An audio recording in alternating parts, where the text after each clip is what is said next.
Doncs bona tarda a tots i moltes gràcies per ser aquí a l'Ateneu de Rubí, el lloc de conferències de la Branca Viveca, per parlar la 5ª sessió de la introducció general a l'Agni Yoga. Hoy es viernes 4 de marzo del 2016. Esta es la 5ª sesión sobre el tema del Agni Yoga y va a ser la última del tema del Agni Yoga. Pero el tema del Agni Yoga, no os preocupéis que saldrán en las próximas conferencias. No de forma específica, sino con otro nombre. Lo importante es que tengamos en cuenta que el Agni Yoga es un yoga que está naciendo. Por lo tanto, si somos practicantes del Raja Yoga, que me imagino que sí, de la meditación, del estudio, de la investigación a través de la reflexión profunda, nos daremos cuenta que el Raja Yoga tiene un momento en el cual durante la meditación se alcanza un estado de quietud, un estado semicontemplativo, y ese estado es el idóneo, el propio, para realizar el inicio del Agni Yoga. Ahora bien, hay otro método que pueden practicar todos aquellos que tengan la voluntad necesaria y la disciplina mental suficiente, que es mantenerse en silencio y serenamente expectantes en cada circunstancia de la vida diaria. Eso se puede hacer cuando existe un grado suficiente de concentración y uno tiene la facilidad, la naturalidad de concentrarse en aquello que realiza. Si lo miramos abiertamente, veremos con claridad que no es una cosa tan extraordinaria. Todos nos hemos puesto a cocinar, a planchar, a escribir a máquina, a llevar un ordenador, a hacer un trabajo, a pintar la pared, a lo que sea, y hemos estado concentrados en nuestro trabajo. Sin saberlo, nosotros nos hemos dado cuenta de una cosa, que el tiempo pasaba de forma maravillosa. Pues caramba, ¿qué ha pasado? Pues se ha pasado ni más ni menos que estábamos completamente centrados. Al estar centrados, el tiempo no pasaba. Por lo tanto, el Agni Yoga quiere decir que es muy común a nuestra capacidad mental. ¿Qué falta entonces? Ni más ni menos que lo único que falta, ni más ni menos, es tener un poco más de confianza y muy especialmente entender que podemos practicar Agni Yoga en cualquier circunstancia de la vida. Es más, me atrevo a decir que si no estamos atentos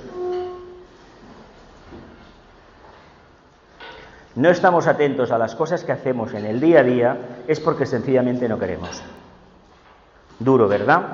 ¿Sabéis por qué hay tantos accidentes de tráfico provocados por el móvil? Porque no hay suficiente concentración.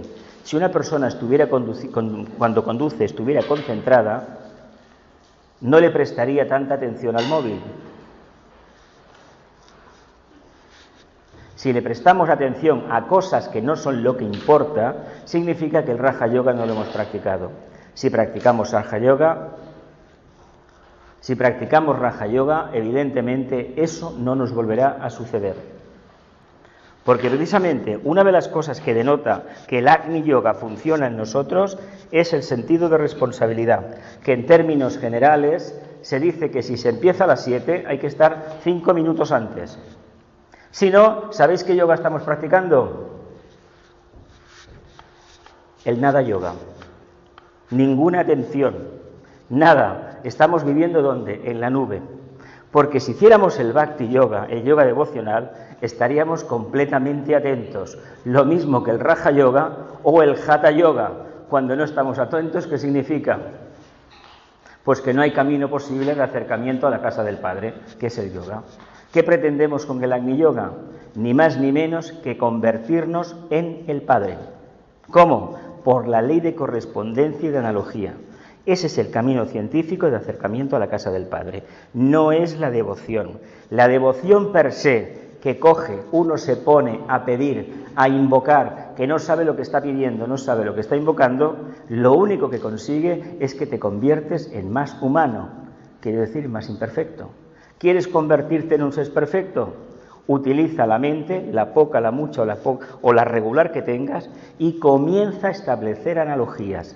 Cuando empieces a hacerlo, correspondencias, empiezas a lanzar pensamientos, reflexionas y lo que te venga te va a ir indicando un punto de vista nuevo. ¿Qué tienes que hacer después? Pues ni más ni menos que ser consciente con lo que ves. Y cuando eres consciente de la respuesta que obtienes, seguir profundizando en la misma. Ese es el verdadero camino del Agni Yoga. Como es la última sesión, os he puesto unos textos disparadores del libro Infinito y del libro Jerarquía de Nicolás y Elena Roerich. Os recomiendo que leáis los libros del Agni Yoga. Están todos en internet, todos. Tanto los de Vicente Beltrán como los del matrimonio Roerich. ¿Por qué son interesantes estos libros? Básicamente son dos presentaciones distintas. La de Vicente es de un tipo y la del matrimonio Roerich es de otro. Los parágrafos están ahí. Lo importante no es leerlos y quedarnos con la lectura y decir después qué interesante es, cuánto me aporta, etcétera, etcétera. No, lo importante es que estudiemos y meditemos cada uno de esos parágrafos, o aforismos como también se le conocen. Si entendemos, por ejemplo, en uno de ellos que dice que el conocimiento está estructurado en la conciencia, lo que no podemos hacer en bien del Agni Yoga es repetirlo como papagayos, sino que lo que debemos hacer es coger ese aforismo, ese pensamiento simiente, y empezar a desarrollarlo a nuestra manera. ¿Qué quiere decir eso? Que nos estamos arriesgando, nada más y nada menos, a equivocarnos. ¿Sabéis quién se equivoca? El que trabaja. El que todo acierta generalmente es porque no hace nada. Solamente una selecta minoría entre los humanos pueden acertar después de estar años y años trabajando. Los que dicen que lo saben todo, la mayoría de las veces es porque lo han copiado de otro o repiten la experiencia de otro, pero no es la suya. Porque si hicieran su propia experiencia, su trabajo de investigación y lo pusieran en práctica, hay que decir que este planeta sería una auténtica balsa de aceite. ¿Por qué? Porque la conclusión, aunque fuera remotamente errónea, está basada en una experiencia personal. Y si ha habido un mínimo de sentido científico, lo que estamos relatando es ni más ni menos que verdadero. No es una cosa de los demás. Cuando repetimos una cosa de los demás y la cogemos como asidero de nuestra propia conciencia, aparte de equivocarnos, nos estamos cristalizando y ese aforismo o esa conclusión que para otra persona, para el que lo descubrió, puede ser su tabla de salvación, para nosotros va a ser la tabla de hundimiento.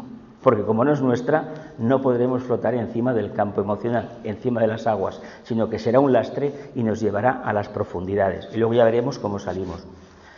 Pues os he puesto unos textos disparadores y al lado veréis unas cápsulas con unas conclusiones, unas afirmaciones.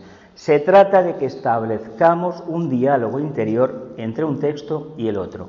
Y así poco a poco iremos viendo algo interesante. Toda la presentación está basada en los cuadros del señor Roerich, aproximadamente creo que tengo unos 700 en la carpeta, y he pretendido, ya que hemos utilizado su libro, sus textos, pues intentar dar a conocer la obra de este pintor. Aparte de escritor, conferenciante, fue un pintor muy interesante, es conocido por las Madonas tan famosas que hizo, por los retratos de los Himalayas, del desierto del Gobi, los cuadros. Hay cuadros francamente del símbolo Chintimane, por infinidad de expresiones maravillosas. Este es precioso, fijaos que es un cementerio, porque hay una cruz semienterrada, al fondo hay una laguna, un lago. Eso se puede interpretar de muchas maneras. Veremos a ver si eso no es el río Leteo, etcétera, etcétera, sino que puede ser algo que nos puede indicar que la corriente de la vida continúa. ¿Os dais cuenta del significado esotérico del cuadro? En la colina está la cruz de un ser que ha desaparecido y que los humanos tenemos la tendencia de meter bajo tierra el cadáver, ponerle una cruz y de esa manera creemos que su alma va a ir al cielo. Bueno, es una creencia. Sin embargo, el cuadro, en el fondo, en el valle, hay un río. Y el río nos dice que representa la vida. Y el alma ha cogido y se ha ido a ese mar, donde están todas las almas, en ese plano a donde vamos a ir a parar. Como es un río, ¿de qué plano nos está hablando? Del astral. Nos está hablando del plano astral, que es donde la conciencia va cuando hemos desencarnado. Por eso cuando la gente muere, dices, caramba, no ha pasado nada. Claro, lo que ha pasado es que no tengo cuerpo físico, porque sigo siendo igual, tengo un cuerpo parecido al físico, pero estoy en otra dimensión. Pero claro, como nos habían dicho que no había nada, que todo se acababa, o las calderas de Pedro Botero, según las tradiciones, o el paraíso de Bellas Uríes, o no sé qué historia, pues hay una auténtica frustración. Luego te encuentras por ahí gente que ha desencarnado y que no sabe dónde está. Pues lo que debemos tener en cuenta que la cruz tiene muchos significados y uno de ellos es hablar del antacarana, el brazo vertical de la conexión con la parte arquetípica y el brazo horizontal del servicio. Si tuviéramos los dos brazos iguales, prácticamente tendríamos la conciencia de un bodhisattva, de un ser que prácticamente todo es amor, todo lo que recibe lo da. Nosotros estamos todavía muy remotamente lejos de tener ese estado de conciencia. Sin embargo, hemos interpretado esta cruz, que es la conexión con el Padre, de una manera catastrofista, como si fuera un castigo, y no es un castigo. ¿Qué es esto en realidad? Una oportunidad de servicio.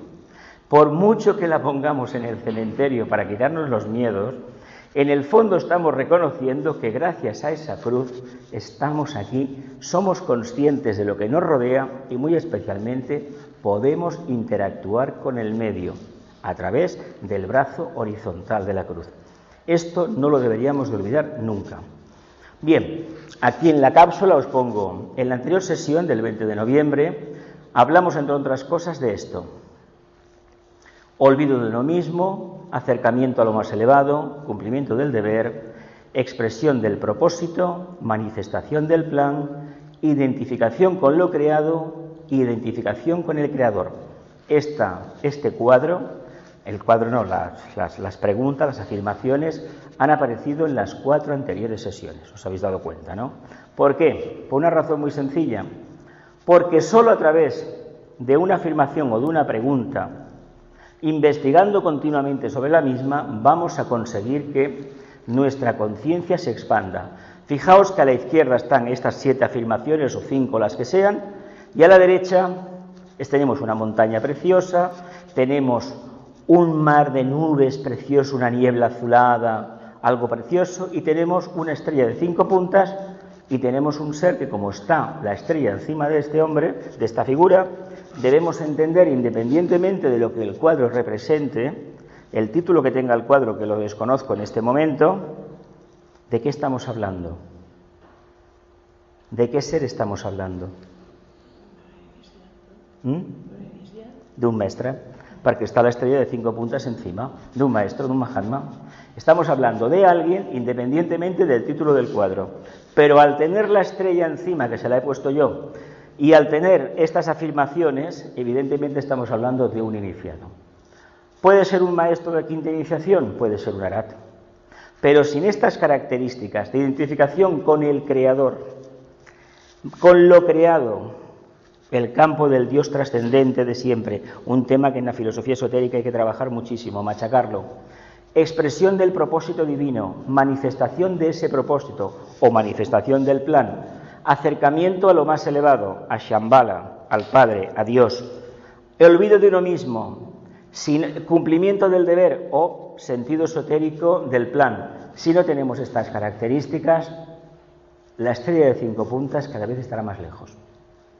¿Queremos acercarnos a la estrella de 5 puntas, a esas 5 perfecciones? No nos queda más remedio que, con este tipo de afirmaciones o parecidas, trabajar. Vamos a hablar al final del Shambhala, porque Roerich hablaba bastante de Shambhala. ¿Alguna pregunta sobre esto? ¿Continúo? Sí. ¿Es posible una existencia sin propósito cuando la naturaleza tiene su destino? ¿Puede ser la destrucción el destino del hombre cuando aún los elementos más bajos tienen su secuencia? Propósito, destino, orden natural, conciencia, hombre. Si no tenemos un cumplimiento del propósito divino, si no tenemos un conocimiento de lo que somos, ¿os acordáis el oráculo de Delfos? Hombre, conócete a ti mismo como uno con lo imperecedero. En la práctica es como uno con Dios. Si nos conocemos, conocemos a Dios, porque en realidad ¿qué somos? Una emanación de Dios. Si conocemos a Dios y nos conocemos nosotros, ¿de qué estamos hablando? De que un propósito manifestado en nosotros. Si conocemos este propósito, ese propósito manifestado en nosotros, ¿qué será? Nuestro destino, evidentemente. Y a partir de ahí, ¿qué viene? Eso es fruto de una conciencia manifestada, y de un estado de conciencia que denominamos intermedio o también hombre. ¿Os acordáis cómo Leonardo dibujaba al hombre? El pentagrama, el Vitruvio, ¿no? La estrella de 5 puntas. Vitruvio era un arquitecto romano que puso las estrellas de 5 puntas en muchas de sus construcciones. Y el estudio que hace Leonardo, ese ser humano perfecto de anatomía, ese estudio de anatomía que está en el Museo del Louvre, que es una hoja pequeña llena de cristales, en realidad lo que está hablando de una perfección, de un pentagrama, de un ser perfecto. Ese ser perfecto es el Mahatma, el ser que se ha liberado de la materia, pero realmente nosotros podemos practicar eso en la medida en que nos formulemos preguntas, establezcamos correspondencias, analogías con el texto de Roerich y con estas afirmaciones como propósito, orden natural, destino, conciencia y hombre. Todas están relacionadas y todas giran al punto de conciencia, al microcosmos que está representado por el hombre. Porque lo demás que nos concierne forma parte del macrocosmos, de ese absoluto que nos está influenciando. Y la relación entre los dos es la consecuencia que vamos a sacar, la conciencia. Y si sacamos la conciencia fuera, evidentemente el camino del hombre va a ser una auténtica maravilla, una auténtica balsa de aceite. ¿Por qué eso nos está dando todavía? Pues porque trabajamos de espaldas a esa realidad. Porque fijaos la pregunta, ¿es posible una existencia sin propósito cuando la naturaleza tiene su destino? ¿Cuál es el destino de la naturaleza? Ayudar al hombre a encontrarse a sí mismo. Todo en el planeta Tierra ha sido preparado para que el ser humano, el cuarto punto, sea capaz de buscar y desarrollar su conciencia. Si eso lo hace, la naturaleza tiene su destino. Es ni más ni menos que permitir que el ser humano desarrolle todo su potencial. Y eso lo entendemos clarísimamente, ¿verdad? El reino vegetal alimenta al animal y el animal se tiene que alimentar precisamente del vegetal, pero los humanos no se tienen que alimentar necesariamente del animal, sino del vegetal. Esto es un tema para mucho. Luego dice, ¿puede ser la destrucción el destino del hombre cuando aún los elementos más bajos tienen su secuencia, tienen su momento cíclico de aparición? ¿Por qué la destrucción? Reivindicamos tanto la destrucción. ¿Cómo hemos empezado la presentación? Con un cementerio, ¿verdad? ¿Por qué recurrimos al cementerio? Porque el único cumplimiento del propósito que tenemos claro en la naturaleza es la muerte de la forma. La naturaleza, ¿qué nos dice? Que la resurrección siempre es posible. ¿Qué pasa cuando nos acercamos al cero de Aries, al punto vernal, la primavera, en el hemisferio norte? Que la naturaleza rebrota de sus propias cenizas, ¿verdad? Ese es el misterio del cristianismo, del renacimiento de la conciencia. Eso es la reencarnación en el día a día y la posibilidad que tenemos de seguir avanzando un día, una vida y otra vida. La naturaleza nos habla diariamente de que existe esa reencarnación, porque ellos la tienen como reino vegetal. Somos los humanos que no nos lo acabamos de creer. Otro agente disparador. El hombre determina su propio destino en el cosmos. Decir que ese destino no es más que el flujo de la evolución es hacer del hombre una bola del destino. La teoría evolucionista que dice que somos consecuencia de la evolución, ¿verdad? El señor Darwin se rompió la cabeza, pero fue suficientemente honesto para decir que faltaba un eslabón entre aquella cosa que descubrió y el sapiens sapiens que oficialmente somos nosotros. Pero resulta que ese eslabón es tremendo, porque de aquellos simios a un ser humano evolucionado como el actual hay una diferencia bastante grande. Sin embargo, fue muy honesto, era científico, no era creyente, por lo tanto tenía que demostrar públicamente lo que había conseguido y tuvo que reconocer pues que había un eslabón perdido. Luego resulta que los científicos nos dicen que tenemos el 97% de coincidencia de ADN, prácticamente es el mismo, con la mosca del vinagre o el de orangután, etcétera, etcétera. Y resulta que ese 3% que nos separa es lo que hace un ser humano. Pero ahora bien, un ser humano no está hecho de eso.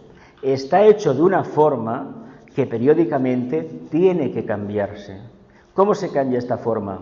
Volviendo al depósito general de la materia, los elementos de que está constituida la forma. ¿Para qué? para que cuando vuelva esa conciencia a tomar otra vestidura, ¿cómo se la van a hacer? Pues con lo que tenía más una pequeña parte de los demás, del karma general o el depósito general, y así sucesivamente. Resulta que nosotros somos fruto del reciclaje. ¿Por qué creéis que está en boga el culto a la naturaleza a través de la ecología? Sabéis que es lo mismo. Tanto da venerar a la Pachamama, la gente devocional, y la gente con una mente científica, ¿qué hace? Reciclar la basura, no contaminar las aguas, reciclar el agua, las aguas negras, etcétera, etcétera. Pues es lo mismo a la Pachamama, a la diosa madre de la naturaleza, pero de forma científica. ¿A qué eso lo entendemos todos? Y no entendemos venerar la naturaleza, etcétera, etcétera. Pues es exactamente lo mismo. ¿Cómo tenemos esa percepción?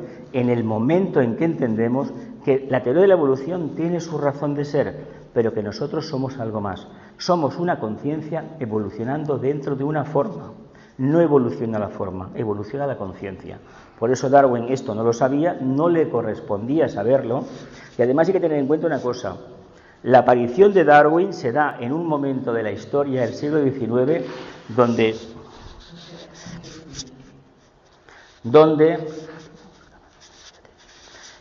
en un momento de la historia en que sabéis que fue unos 25 o 30 años antes de la aparición de la doctrina secreta, y sabéis que fue unos 20 años de la publicación de un libro por parte del señor inglés, economista Adam Smith, que era La riqueza de las naciones. ¿Sabéis lo que es la riqueza de las naciones? El nacimiento del capitalismo. La filosofía del capitalismo, el liberalismo económico, sale en ese momento. En ese momento en Europa hubo una eclosión de ideas para cambiar el mundo que todavía estamos disfrutándolas.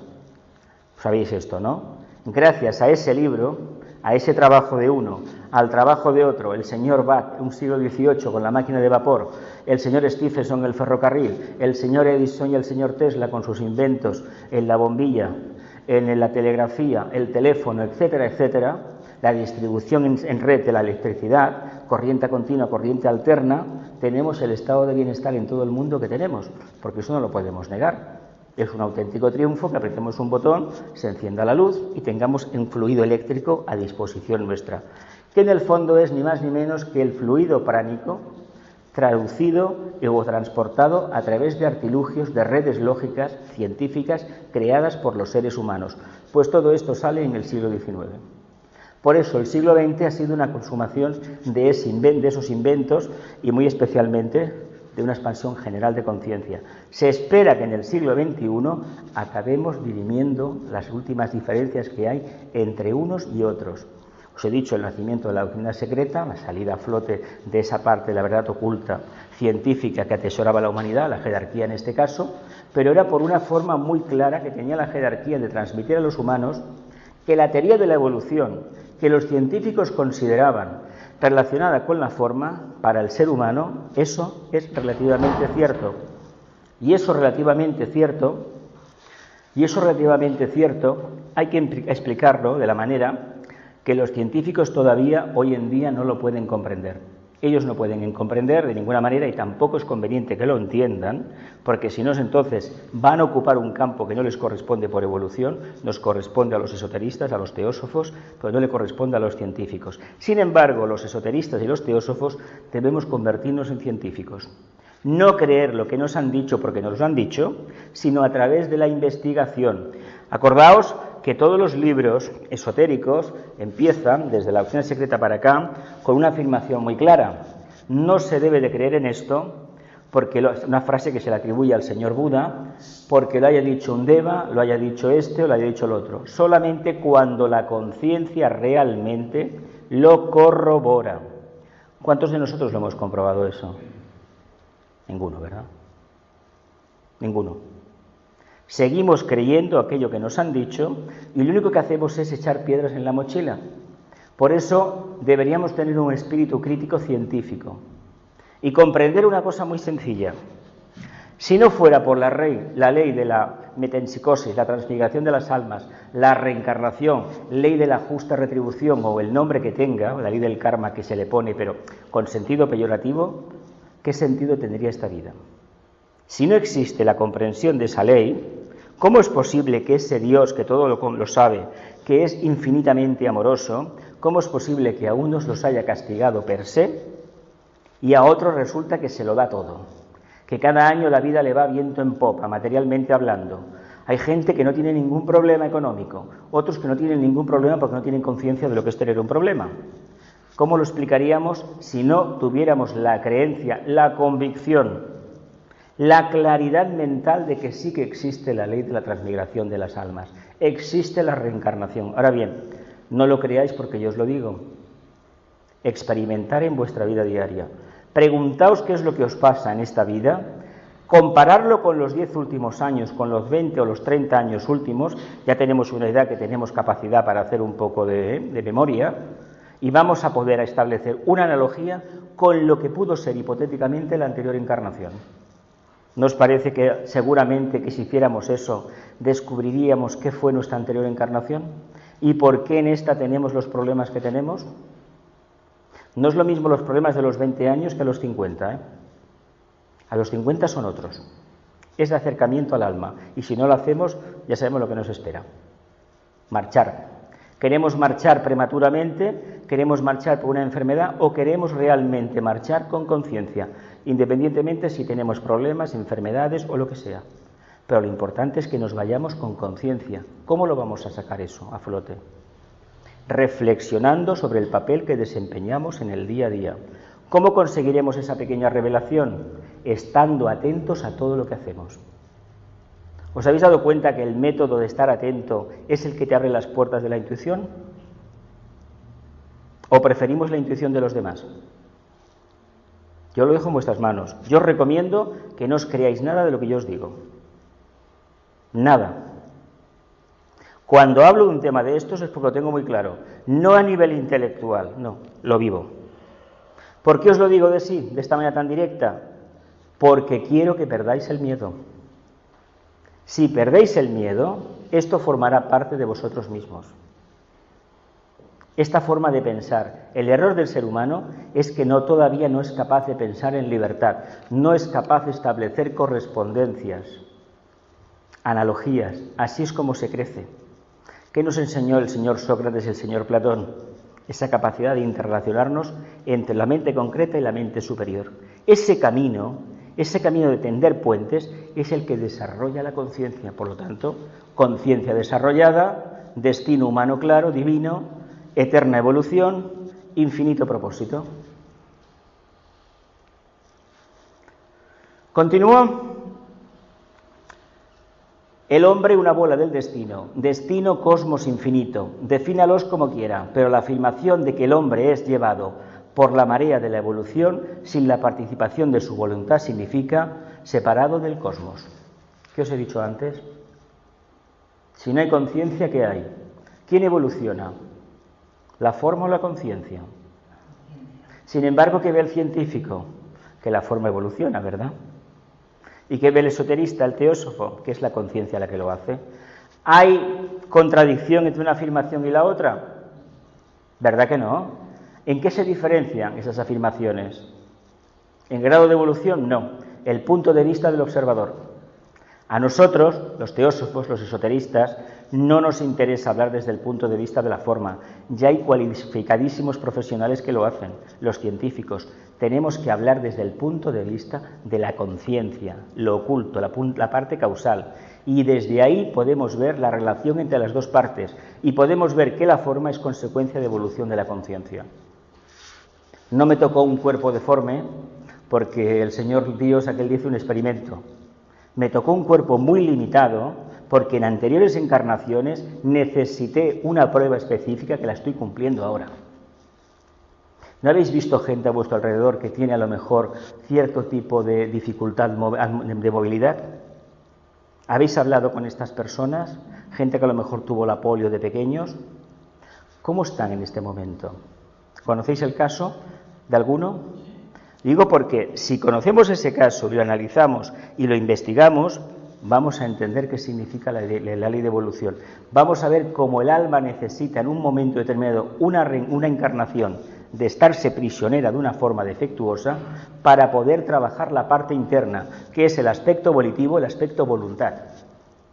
Voluntad al bien. Yo he tenido en mi entorno más directo un caso así, Y gracias a que esta persona estuvo prisionera de un cuerpo deforme, en primer lugar no le costó la vida en la guerra, porque fue una persona que hizo de todo, tanto para un bando como para el otro. Quería ayudar muchísimo a todo el mundo.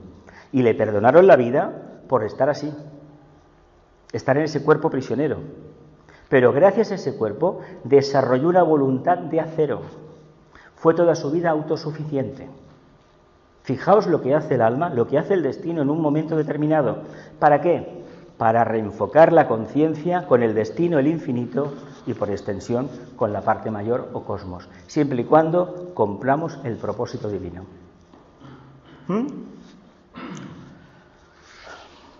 Síntesis, diversidad, uniformidad, unanimidad. Ahí se queda. Cuando todo el cosmos trabaja por la unificación, ¿por qué procede la humanidad en sentido opuesto a lo destinado? Si no somos capaces de ver la síntesis que existe dentro de nuestro equipo de expresión, ¿cómo vamos a saber si el cosmos camina hacia la síntesis o la unidad? ¿Cómo vamos a ser conscientes de que todo lo manifestado en el universo, es decir, el sistema solar y sus planetas, cumplen un propósito que está en la mente del logo solar y cumplen un destino establecido desde el principio de los tiempos por el propio logos hasta el momento en que entre en pralaya o concentre toda su energía y se extinga? Puede convertirse en una enana blanca, en un diamante puro, o se puede convertir en un agujero negro. El destino lo dirá, no lo sabremos, porque no estaremos aquí. Quién sabe si a lo mejor para ese momento, como conciencias en evolución, estamos en otro sistema y lo podemos percibir. Pero ¿qué se estará convirtiendo en un diamante de carbono? Sabéis que todo el agujero negro, al final, cuando ha quemado toda su energía, o bien puede explotar por un lado, o se acaba convirtiendo, nada menos, purificando todo ese carbono, se acaba convirtiendo en un diamante. Sabéis que hay un caso que se detectó hace unos años por parte de la NASA de un diamante de unos 400 kilómetros de diámetro que había, y era una antigua estrella, un antiguo sol, que al final, después de eones, se acabó convirtiendo en una pieza pura de materia. Lo más refinado que conocemos es el diamante, ¿no? Lo más oscuro que conocemos es el carbón, que además si lo tocas, ¿qué te pasa? Te mancha, ¿no? Un diamante lo tocas y no te mancha, ¿verdad que no? Fijaos el proceso de transmutación que ha hecho ese Deva, que con esa materia la ha convertido ¿en qué? En luz, en un cuerpo capaz de transmutir la luz. Fijaos qué trabajo. ¿Pero quién le ayudó a ese Deva? La conciencia que había dentro de su forma. Continúo.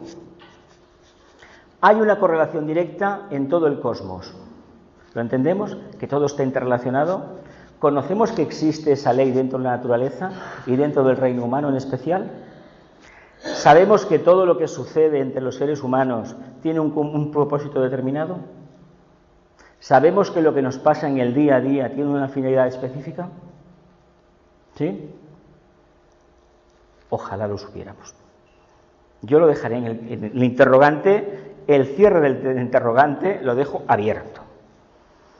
Lo dejo ahí, Lo dejo ahí, no sé, no lo acabo de ver tan claro. Lo digo porque si eso fuese cierto, la humanidad sería una balsa de aceite, sería un remanso de paz. ¿Qué significa? Pues que no nos conocemos todavía.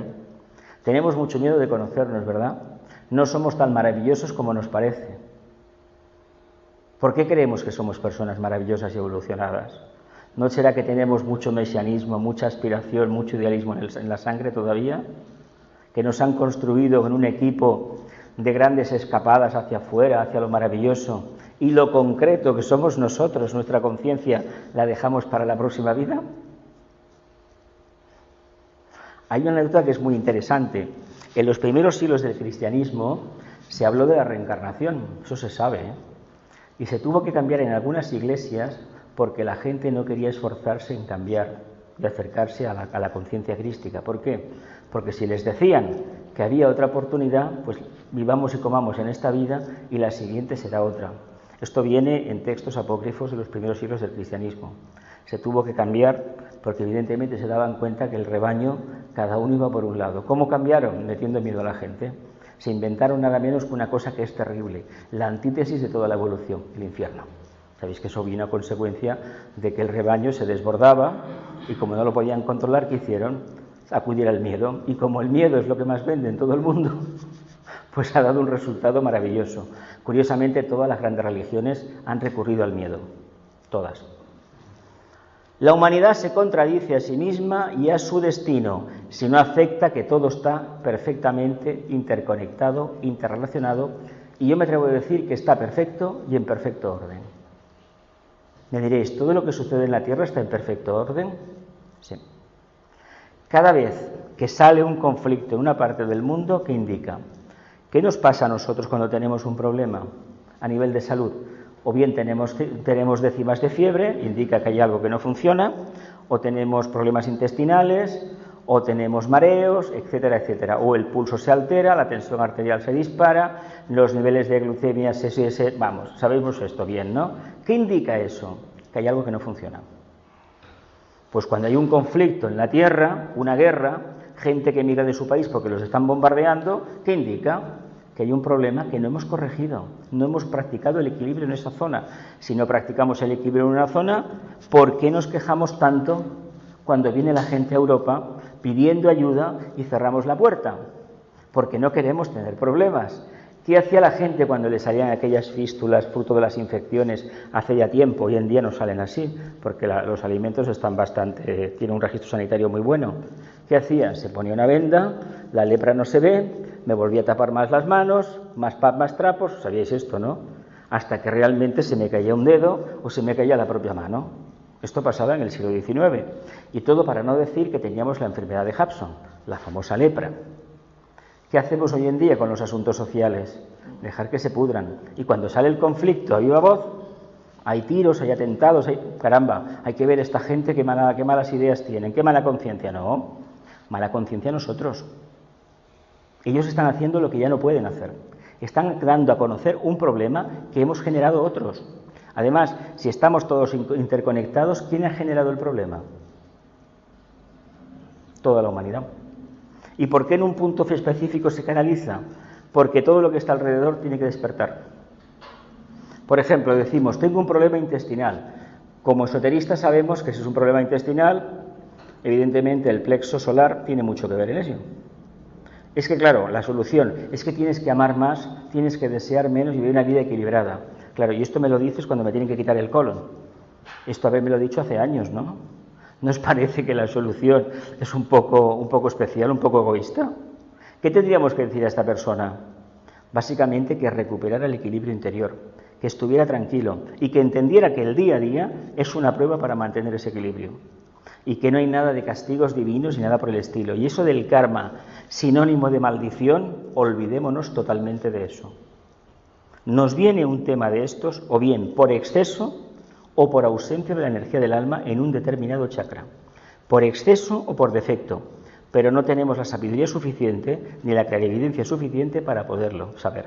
Como no lo sabemos, lo que se recomienda siempre es silencio absoluto y estar con el enfermo, pero en verdadero silencio, no diciéndolo, es que claro, como llevabas la vida que llevabas, pues te ha pasado eso. Y evidentemente eso es una bofetada, es mejor no decir nada. Mejor hay que ser sinceros en esto. Síntesis, diversidad, uniformidad, unanimidad. ¿Qué diferencia hay entre la síntesis y la diversidad?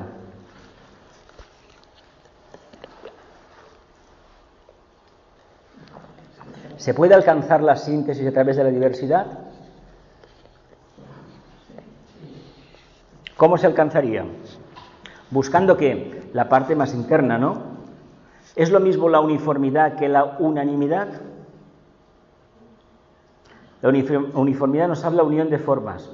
La gran equivocación del siglo XX y XXI es que todos debemos ser iguales, físicamente hablando.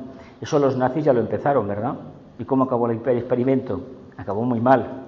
Sin embargo, todavía no hemos puesto en práctica la unión de las almas, que sería la unanimidad. El día que lo hagamos, daremos otro salto. ¿Por qué nos cuesta tanto trabajar el aspecto interior, el aspecto alma? Porque no lo vemos, porque no queremos cambiar, porque no existe, porque esperamos que en el día de mañana o porque esperamos que el vecino empiece primero. Todo menos tener conciencia. Todo menos ser conscientes de la diversidad. Porque si somos conscientes de la diversidad, quiere decir que las almas se manifiestan a través de personalidades diferentes a la mía y que muchísimas veces me va a enseñar más aquel que está prácticamente opuesto a mí que aquel que dice que me comprende. ¿Y sabéis por qué nos enseña más el que está opuesto a mí? Porque en él puedo ver algo que yo adolezco o que yo tengo en exceso, y él puede ver en mí lo mismo.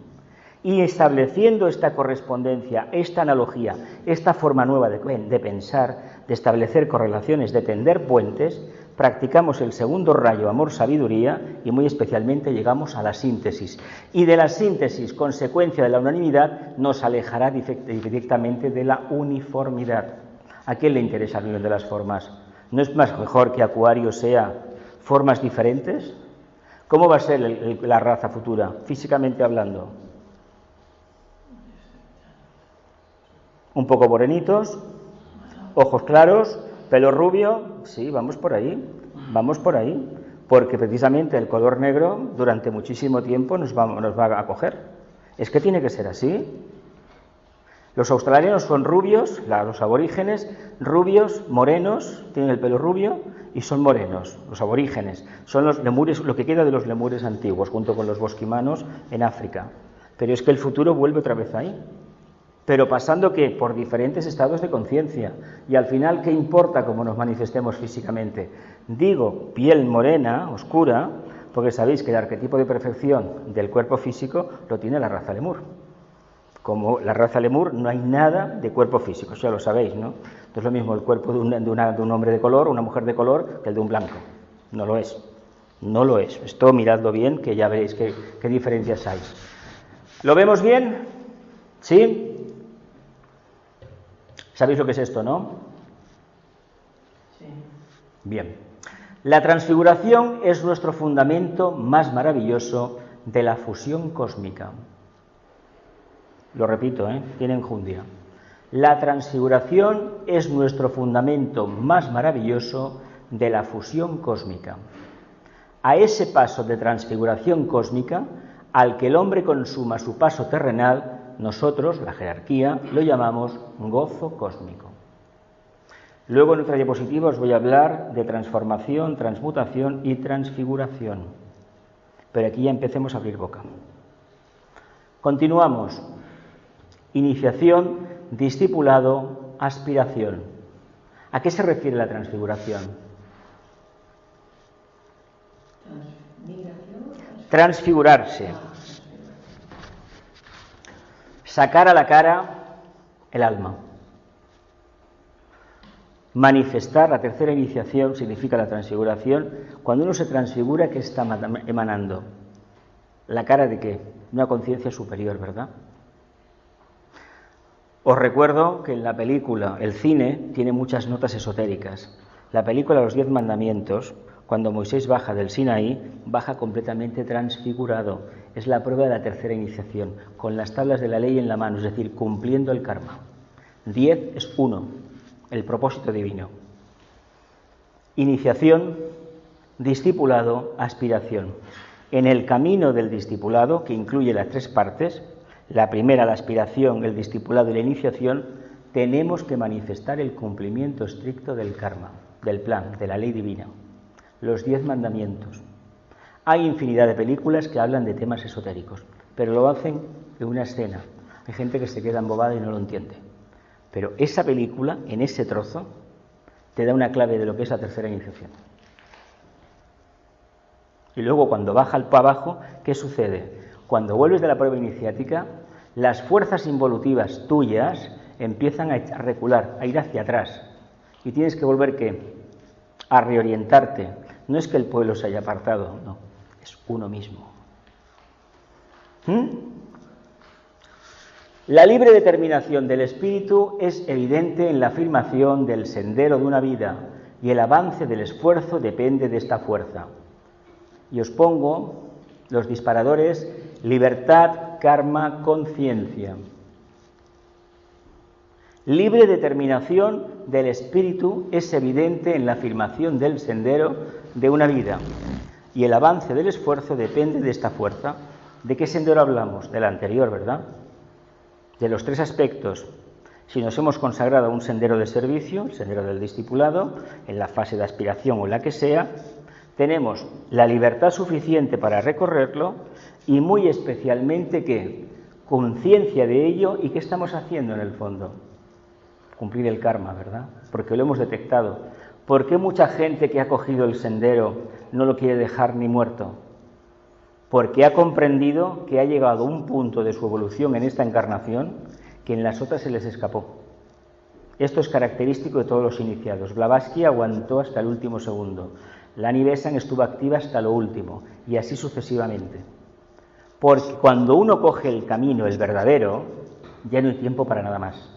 Por eso antes os he puesto estas 6 opciones, y una de las 3 ha de ser la nuestra, porque indicará que cumplimos con el karma, que somos libres, porque estamos acercándonos a la casa del Padre, a la conciencia con mayúsculas, y muy especialmente que tenemos verdadera conciencia de ello.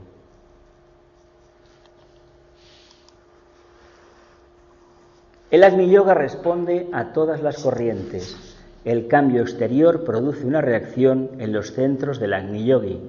La sustancia es una. Y las corrientes, en cambio, afectan a todos los elementos sensitivos.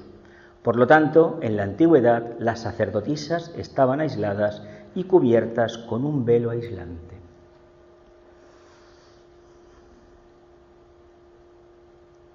Agni Yoga, Raja Yoga, Bhakti Yoga. El cambio exterior produce una reacción en los centros del Agni Yoga. ¿Por qué tenían un velo aislante las sacerdotisas? Para mantener una distancia, para no confundir su conciencia cuando veían una forma diferente a la que tenían al lado. Los musulmanes, ¿qué hacen en los templos? ¿Habéis estado en alguna mezquita? Los hombres están solos, las mujeres están aparte. ¿Qué pasa con los centros y las energías?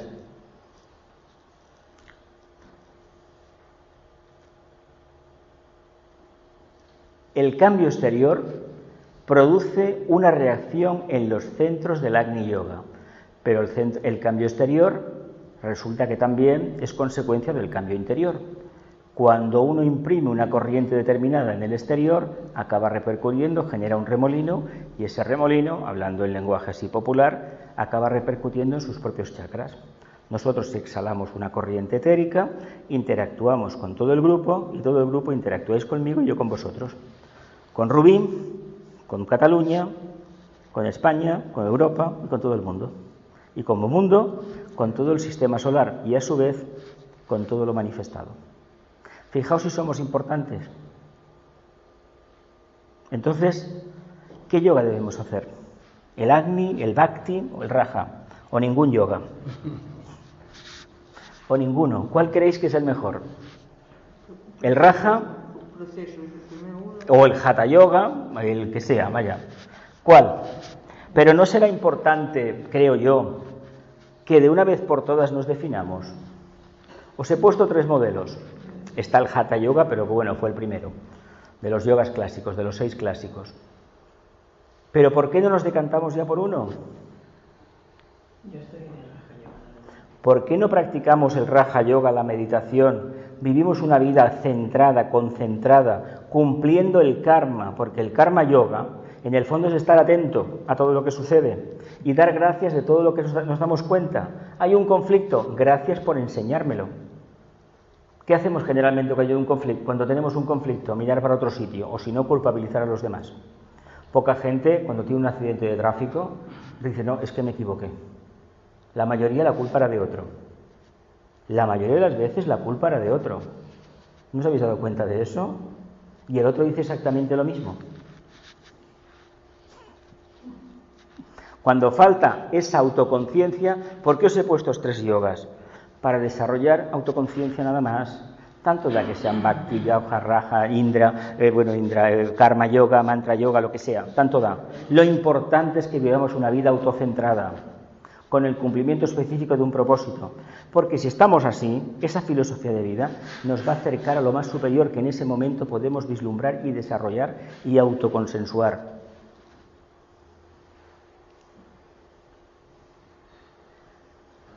Lo que os hablaba antes, materia, cualidad, vida.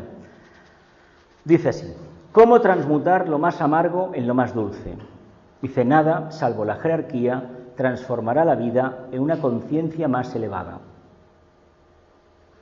Luego dice, es imposible imaginar un puente al infinito ya que los puentes necesitan de refuerzos. Pero la jerarquía, como refuerzo de un puente, nos lleva hacia la orilla de la luz. E imaginen toda la brillantez que los ojos contemplan. Entiendan la canción de la luz. Trabajemos por la luz y por la jerarquía. Y a la derecha os pongo materia, cambio, transformación, cualidad, cambio, transmutación y vida, cambio, transfiguración. ¿Qué hablábamos antes de la subida al Sinaí? ¿Qué pone abajo? Trabajemos por la luz y por la jerarquía. E imaginen toda la brillantez que los ojos contemplan. Debemos construir un puente al infinito, pero la jerarquía, como refuerzo de un puente, nos lleva hacia la orilla de luz, a la transfiguración. ¿Pero qué es la jerarquía? La conciencia crística, el amor, por excelencia. Por lo tanto, ¿queremos subir a la montaña plenamente conscientes de lo que hacemos? ¿Queremos acercarnos sin peligro a la glándula pineal? Manifestemos amor. Empecemos a pensar con el corazón y amar con la mente, porque así el Agni Yoga será una realidad de conciencia dentro nuestro. Y ya no nos plantearíamos los senderos ni los procesos en los cuales estamos, transformación, transmutación o transfiguración, sino que estaremos viviendo una conciencia nueva. ¿Fruto de qué? De un pensar diferente. Ya no pensaremos en términos de yo, mí, el otro, sino el todo. No tengamos miedo, no nos equivocamos, estamos en el camino correcto. ¿Sabéis por qué? Porque es completamente inseguro. Cuando encontremos un camino muy seguro, apartaos de él. Son arenas movedizas. ¿De verdad? Es mi opinión, ¿eh? Continuamos. El ojo universal de Shambhala le trae dicha a la humanidad. El ojo universal de Shambhala es una luz en el camino de la humanidad. El ojo universal de Shambhala es aquella estrella que ha guiado a todos los buscadores. ¿Quién es esta Shambhala? ¿Qué es Shambhala? El cumplimiento del propósito. Luego veremos que es Sanat Kumara. Pero eso no importa cómo se llame. No importa si es el rey del mundo, el anciano de los días, el doncel de las 16 primaveras, Melquisedec, bueno, el nombre que tenga. No importa, eso no importa nada. Pero entendamos que estamos hablando de una realidad de conciencia que a nosotros los humanos nos interesa muchísimo contactar. Porque hay 3 centros planetarios que debemos tener muy claros. Shambhala, el propósito, la casa del Padre; la jerarquía, la casa del Hijo; el aspecto crístico, los maestros de sabiduría; y la humanidad. Al primero le llamaremos vida, al segundo conciencia, no se ve muy bien allí, pero pone conciencia, y al tercero le llamaremos apariencia, porque la humanidad, que es el chakra laríngeo, de este esquema, ¿sabéis, no? No somos el plexo solar, somos el chakra laríngeo. Tenemos la capacidad de crear con el verbo, porque el Padre crea con el verbo. Por lo tanto, ¿qué chakra sería la jerarquía? El corazón. Si el Padre es el centro coronario, el cardíaco y el laringeo, los chakras superiores. Los inferiores no se tienen en consideración. Cabeza, corazón, mente, átomo manásico permanente. Ese es el verdadero triángulo que con el tiempo trabajaremos. Hay otro en la cabeza, que solamente se activa cuando se ha tenido la tercera iniciación, que es el centro alta mayor que está aquí en la nuca, un poco por encima del laringio. Solamente funciona cuando se activa la tercera iniciación. ¿Continúo? Para algunos Shambhala es la verdad, para otros es una utopía. Para la gran mayoría de la humanidad es una utopía. Vamos a ser sinceros, es una utopía. ¿Por qué? Porque si uno no sale de su propio campo de conciencia, ya le podemos hablar del señor de las 16 primaveras o que vino de Venus en una barca de fuego, porque esto es, no se va a enterar.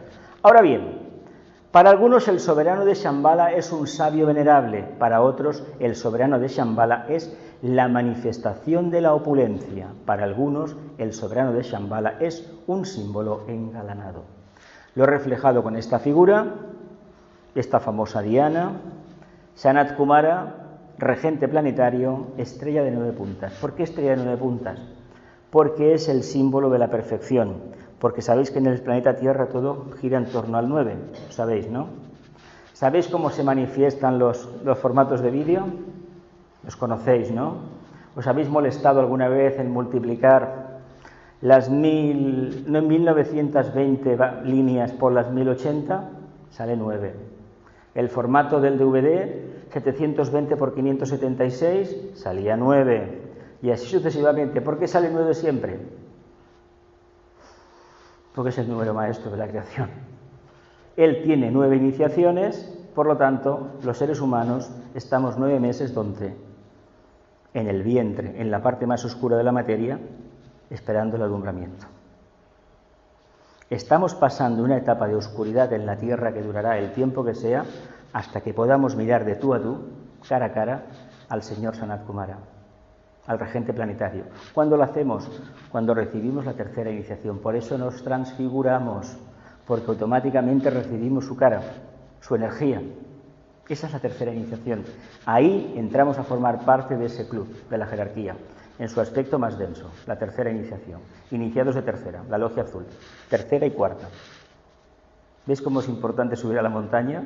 Contactar con la glándula pineal, porque esa parte superior tiene que entrar dentro nuestro. Si no, no nos transformaremos en nada, no transmutaremos, no nos transfiguraremos. ¿Ves qué bonito es? ¿Dónde está la duda entonces? Para otros, el soberano de Shambhala es el soberano de todos los espíritus planetarios, pero nosotros decimos, el soberano de Shambhala es el ardiente impulsor de la vida y el fuego de la madre del mundo. Luego hablamos de esto. Su aliento arde en llamas y su corazón resplandece con el fuego del loto plateado. Aquí la madre del mundo, ¿a qué se refiere? ¿Qué hablaba yo antes de qué hacía el científico y qué hacía el ecologista?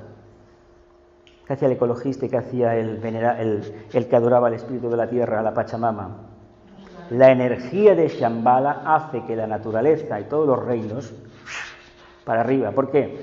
Porque él cumple el propósito. Al estar encarnado representa el logos planetario. Pero ¿para quién trabaja Sanat Kumara? Lo veremos más adelante.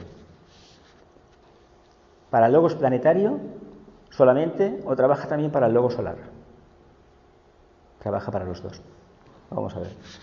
Corazón, mente, fuego, actividad, armonía, propósito. ¿Lo veis reflejado? Que estas 6 actividades en el fondo intentan explicar un poco lo que es este ser tan maravilloso y de momento hay que decir tan utópico para la gran mayoría, porque si no somos capaces de cumplir el propósito que tenemos, ¿cómo vamos a poder percibir la existencia de este ser? No nos quedemos en la existencia de este ser. Trabajemos la parte nuestra y ya llegará un día en que podamos percibir algo. Pero no nos obcequemos en ello, ¿eh? Hay cosas más importantes que hacer en el día a día y no pensemos que por construir la casa por el tejado vamos a llegar antes al cielo. Todo lo contrario, nos vamos a caer antes. Construyamos desde abajo. Sigamos un propósito. Su corazón resplandece con el fuego del loto plateado. ¿Cuál es el corazón del loto, el fuego del loto plateado? ¿De dónde sale el cordón de plata? ¿Qué es el Sutratma? ¿No habéis leído los libros del señor este que decía que era del Tíbet pero era mentira, era canadiense, de los Sanrampa? ¿De dónde salía el cordón de plata? ¿De qué plexo?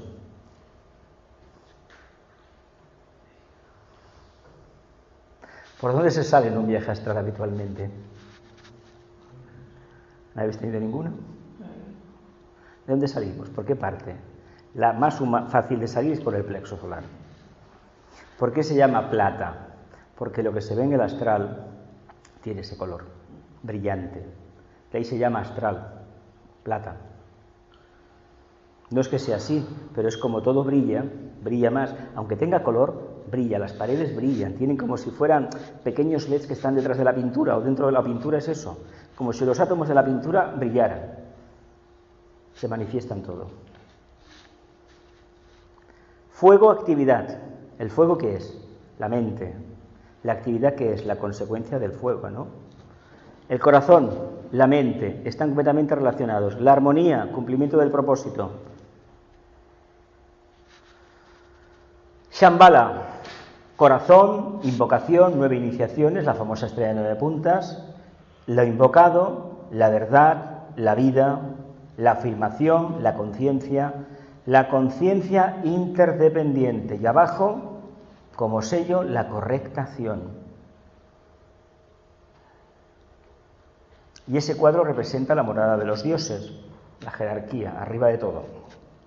El monte Olimpo, el monte Shasta, el monte Meru, da igual, son arquetipos de perfección en toda la humanidad. No importa el nombre, algunos de ellos no existen físicamente. El Shasta sí que existe, el Olimpo también. Pero el Olimpo no están los dioses, Yo estuve muy cerca y no los vi. Y el Meru supuestamente es una creación divina y bueno, si queremos decir que está en tal sitio, adelante. Pero si no tenemos correcta acción, ¿qué sería la correcta acción? ¿Portarnos bien con la gente? ¿Ayudar a cruzar a la gente los semáforos? ¿O es cumplir el propósito que como alma tengo para esta encarnación?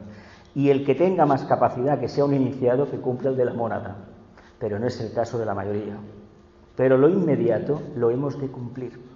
Porque si no, todo lo demás, lo de Shambhala, las 9 iniciaciones, la jerarquía y la conciencia independiente, es todo muy bonito. Filosofía, bla, bla, bla, bla, pero práctico, ¿qué tiene? Si no lo ponemos una vez en práctica, no tiene nada, ¿verdad? Y es más, genera karma. Verdad aprendida y no puesta en práctica, por mucho que se diga, sí, lo voy a hacer, y no lo hace, nos cristaliza, genera perturbaciones neuronales. Es un castigo del karma. Corazón del sol, el sol espiritual central y el sol físico. El soberano de Shambhala vive y respira en el corazón del sol. Lo que os decía antes, es un discípulo del logo solar.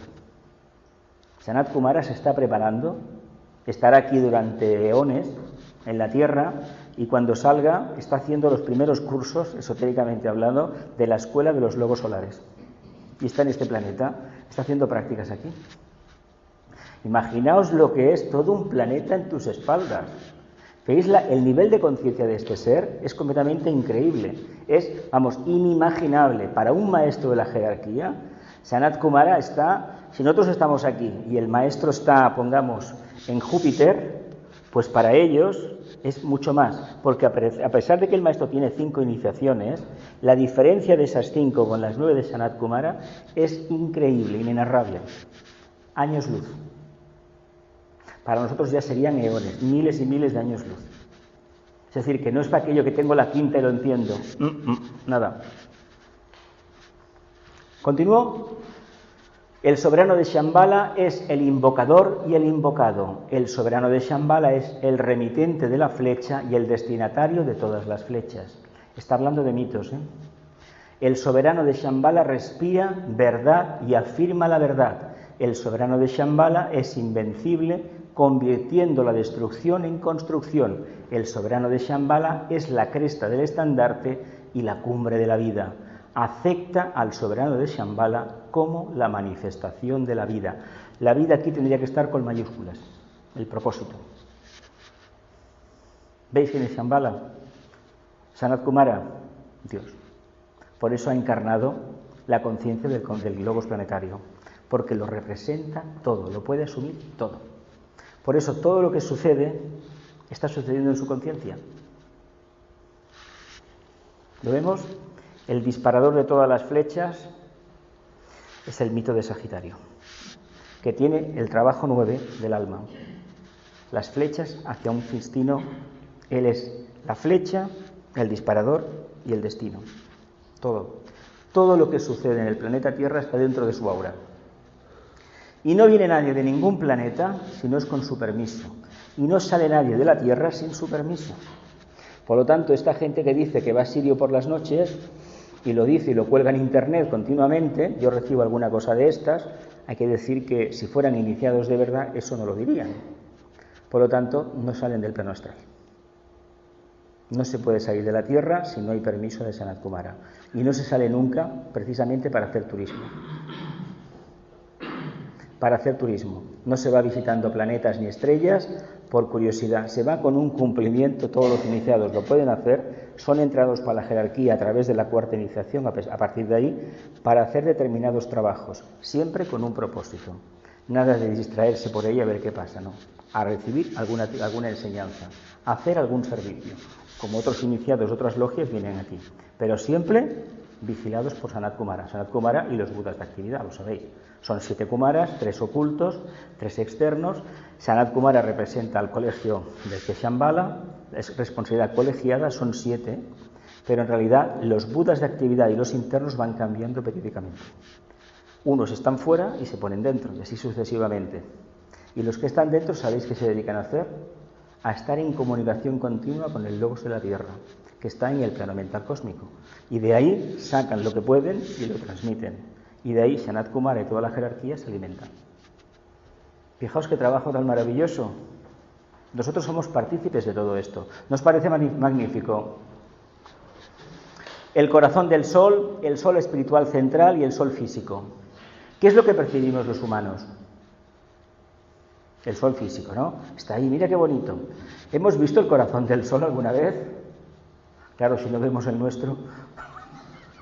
Si no, ¿sabéis por qué el sol físico es azul? Porque el chakra cardíaco es azul, la energía, es fuego líquido azul. Si algún día tenemos la potestad de ver la imagen del Buda tal como es, veremos que es fuego líquido azul en los ojos, es amor. Parece magma azul, energía del segundo rayo. El sol espiritual central, ¿cuál es este sol? El mismo, que está ahí y todos los planetas giran alrededor. ¿Cuál es nuestro sol espiritual central para nosotros? La glándula pineal, ¿no? Todo gira a través de ahí. ¿Dónde está el alma concentrada?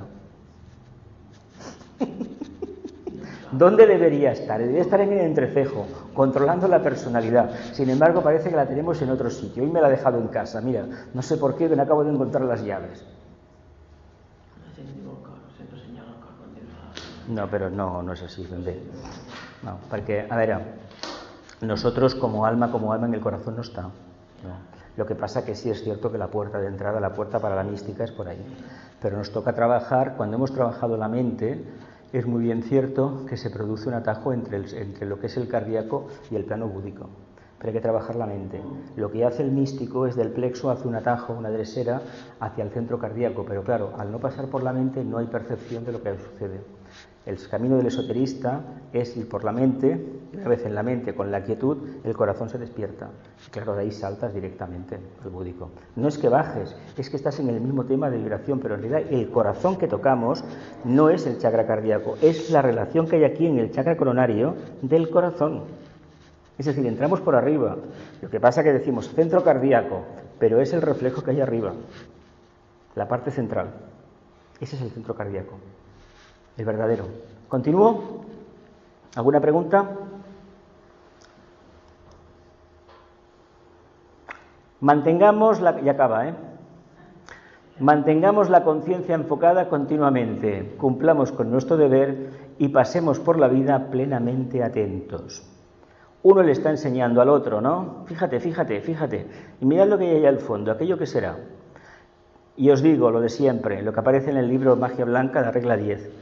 Que la verdad predomine en nuestras vidas y la realidad rija todos nuestros pensamientos. Los amarillos de Roerich son increíbles, ¿eh? Increíbles, mentales puros, ¿eh? Yo no sé qué técnica es esta, acuarela o qué es esto, pero es precioso, ¿eh? Es precioso, pero es muy intenso este amarillo, muy intenso.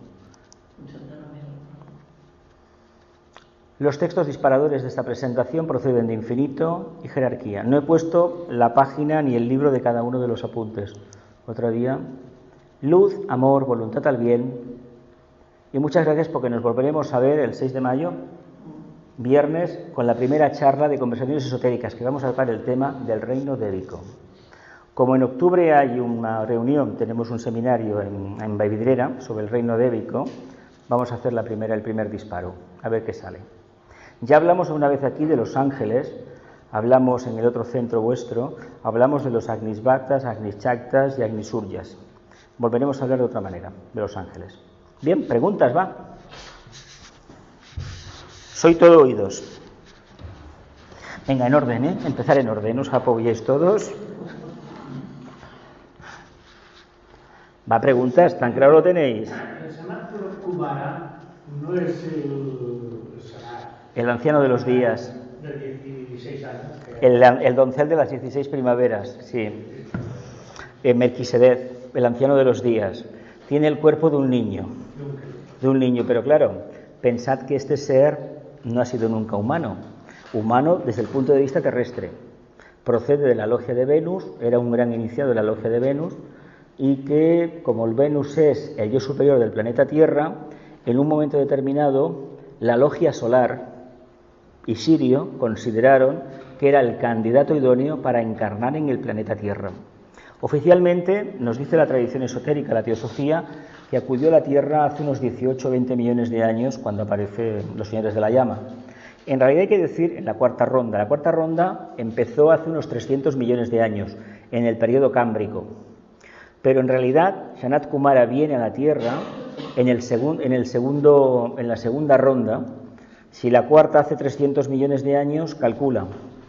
Cerca de 1000 millones de años, está en los planos internos más elevados, está adaptándose al proceso de evolución de este planeta que estaba en formación, hasta que llega el momento idóneo en que tiene que encarnar, porque hay un grupo que pueden llegar a ser humanos. Eran unos animales, vamos a llamarles ese título, aspecto humanoide, que tenían 4 o 5 metros de altura, y que gracias a que él llegó y toda la hueste de ángeles y de grandes avatares consiguieron que aquellas formas que no tenían sentido para el planeta se acabaran diluyendo. Ya no tenemos seres humanos de 5 metros, ni cocodrilos de 20, ni diplodocus de 30, porque además es que el planeta no da para eso. También es verdad que hace 20 millones de años la Luna estaba a un tiro de piedra de la Tierra. Gracias a que él vino, la parte emocional se va diluyendo poco a poco y la Luna, que representa la parte inferior de nuestro logos planetario, se va alejando. Hoy tenemos menos miedo que hace esos millones de años, sin embargo el miedo sigue siendo todavía el inconveniente para la evolución, pero al mismo tiempo es un estímulo, si lo trabajamos bien. Pero también se dice que estamos todos los seres humanos bajo su conciencia. Todos, dentro de él estamos, todos. Pero fijaos, os he dicho, es un discípulo del logo solar. ¿Cómo deberá ser la conciencia del logo solar para que todo lo del sistema solar, que son 400 y pico de planetas, la mitad están sin poderse ver, están en los planos internos, estén dentro de su aura? Y nosotros, desgraciadamente, no distinguimos el vínculo emocional del mental. Fijaos qué diferencia. Pero hay que decir una cosa, se nos dice que en un pasado, hace ya eones, el ser que es el actual logos planetario, que conocemos por su aspecto pragma, su aspecto externo, físico, este ser alcanzó la etapa de cuarta iniciación hace unos eones, o sea, los millones de años que será, los miles de millones de años. Es decir, que pasó por esa etapa y en esa etapa tomó la decisión de ser un logos planetario. Y cuando el logo solar decide encarnar en esta su segundo periodo de manifestación, pues cuenta con él para crear un planeta. Porque hay un aspecto de los 12 que debe de manifestar un logos que tenía que desarrollar este logos de la Tierra. Y parece ser que somos el único planeta que tenemos unos medios de vida que entendemos, los demás medios de vida que en el resto de planetas no los entendemos porque no son físicos. Por ejemplo, Venus es un planeta muy mental para nosotros, pero es que la atmósfera son 400 grados y ácido sulfúrico, gaseoso. Nosotros no podríamos vivir ahí, porque es completamente corrosivo. Ahora, una forma etérica sí que podría vivir. Pero, sin embargo, vino de ahí, que es un planeta muy mental. De hecho, en las cartas astrales normales os dirán que Venus es el planeta del amor y Mercurio el de la mente. En realidad los dos son mentales. Uno es una mente así como muy amplia y Venus sería una mente mucho más concreta, un quinto rayo. Pero esa mente concreta es, a través de investigación, se alcanza el arquetipo, es una meditación. El investigar es meditar igualmente. ¿No habéis notado alguna persona que esté a vuestro alrededor que disfruta cogiendo un aparatito, lo desmonta, se lee todo el libro de instrucciones y está horas y horas trabajando en eso? ¿Verdad que lo conocéis, casos así? Eso es meditar. Otro coge el código de las leyes, el código penal, y se sabe de memoria todos los artículos. Un abogado. Eso es meditar para él. Para mí no puede ser así, ¿verdad? No soy otra línea de rayo. Pero hay que entender que son caminos de acercamiento a la luz. Todos son válidos. Por eso esa diversidad, esa unanimidad, que es la aceptación del consciente de la diversidad, es lo que nos va a dar el descubrimiento de la síntesis. En Acuario no podemos prescindir de la diversidad. Los nazis lo intentaron. Los nazis querían llegar a la era de Acuario, lo sabéis, ¿no? Pero se equivocaron 14 pueblos. ¿Por qué? Pues porque fueron en contra de los designios del señor Saturno, del señor Cronos. Es decir, no ha llegado el tiempo para que se haga esta transmutación. Y lo que no se puede hacer es hacerlo a la brava. No se puede infringir el karma de nadie. Es más, la sabiduría antigua no se puede arrojar como las margaritas. ¿Por qué? Porque mucha gente esta información le puede hacer más daño que bien. Una persona que no esté orientada a los estudios teosóficos, hablarle de Sanat Kumara puede que le chirríe. Y si es un devoto de una religión organizada, si es un católico conservador, nos puede dar algún quebradero de cabeza, ¿eh? Porque cuando una persona es fanática, cuando no tiene razón ni se atiene a ningún punto de vista más que al suyo, es difícil manejarlo, ¿eh? Por tanto, ¿qué hacemos? A según quién le damos lo que se corresponde. El que es un niño le damos leche, y al que es una persona adulta que puede digerir, puede masticar bien, le damos carne, ¿verdad? Eso es de Pablo de Tarso. No quiere decir que comiera carne o bebiera leche, sino que la persona que tiene poquita conciencia se le da todo suave, dulce, se le edulcora, se le maquilla. Pero a la persona que tiene conocimiento se le dice otra cosa. ¿Para qué? Para que investigue. Y no se está engañando a nadie, ¿eh? Por eso todos los escritores esotéricos, todos los que han tocado los temas, dicen lo mismo con diferentes formas, diferentes palabras. Pero uno es para los que saben y otro es para los que no tienen ni idea. Pitágoras hizo esto en la escuela de Crotona. Tenía un discurso y una actividad para la parte exotérica, los que estaban en el patio, y otro muy diferente para los que estaban dentro, en el claustro interior. Y los del claustro interior los tenía 7 años observándolos y 4 años de perfecto silencio, si no, no entraban. Silencio no quiere decir no hablar, sino tener pensamientos impuros respecto a los demás. Hubo uno, sabéis, que no lo aceptó y lo puso, además le metió fuego a la escuela, se vengó del maestro metiéndole fuego. Conocéis la historia, ¿no?, de los clásicos, y es porque no superó la prueba iniciática, que era guardar silencio. Es decir, no pienses de aquello que no te corresponde pensar. Porque, a ver, para entrar a una escuela de misterios hay que tener el silencio, el control de la palabra total. Pero lo que la gente no sabe tanto es que el pensamiento desaforado se acaba detectando y el maestro tiene suficiente sensibilidad telepática y tiene un oído tan fino que el pensamiento de uno lo detecta. Y no es tan complicado eso, ¿eh? Un poco de práctica se consigue. Y más un maestro. Venga, más preguntas, va. Todas. Yo no sé, a lo mejor me he profundizado lo profundizar, pero... Tienen una parte esotérica que no ponen en práctica. No he visto que al contrario, nos hacen trabajar mucho. El budismo, como en un principio no era una religión, era una filosofía de vida, como los cristianos, pero el budismo debe saber que han tenido guerras entre ellos intestinas terribles. El budismo, de los que más se han matado. Uno de los que ha tenido el valor de decirlo ha sido el propio Dalai Lama. Dalai Lama hace años hizo unas declaraciones que dijo: entiendo por qué China nos ha invadido, porque nosotros durante siglos nos estuvimos matando unos contra otros, todos budistas. Hay muchísimas interpretaciones de los cánones budistas, muchísimas. No pensemos que por seguir la filosofía budista vamos a alcanzar el paraíso, ¿eh? La filosofía budista, si no va acompañada del despertar crístico, que no quiere decir seguir a Cristo, el Cristo de los católicos o de los cristianos, no, es despertar el corazón. Ni hay que estar en la calle en silencio, como yo los he visto en algunos sitios a los monjes, ni tampoco hay que estar en las iglesias dándose golpes de pecho, ¿eh? No va por ahí el tema, va por otro sitio.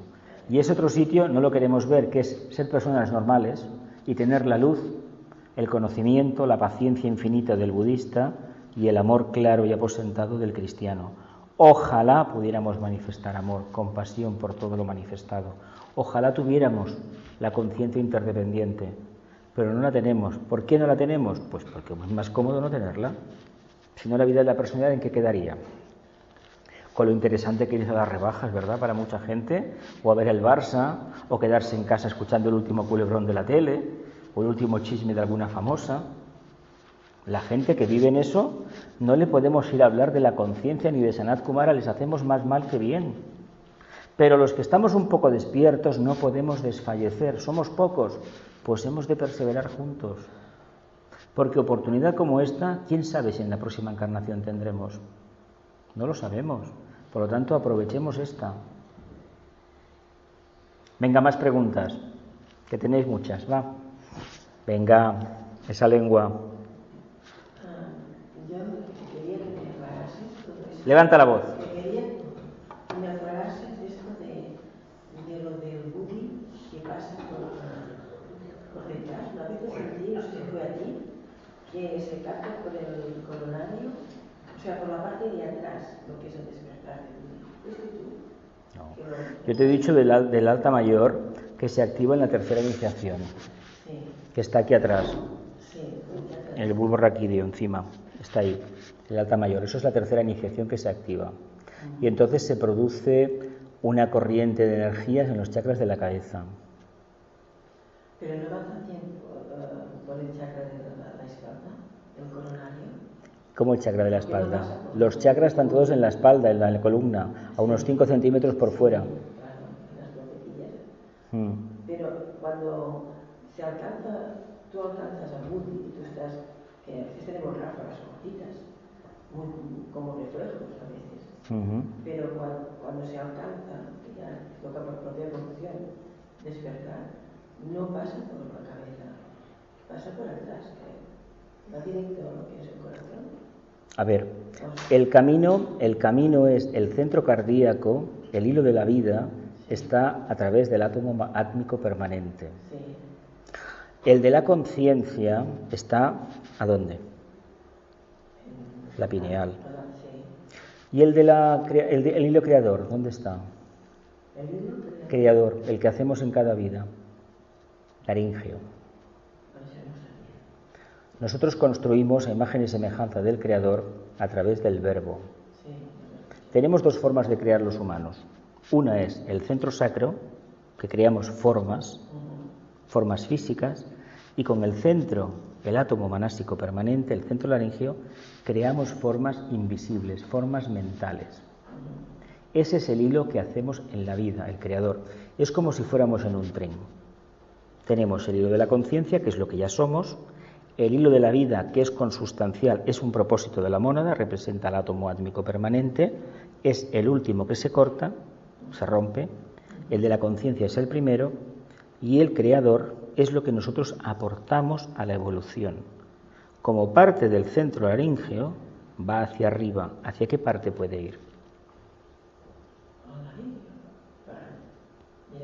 Laríngeo es el asiento del átomo manásico permanente.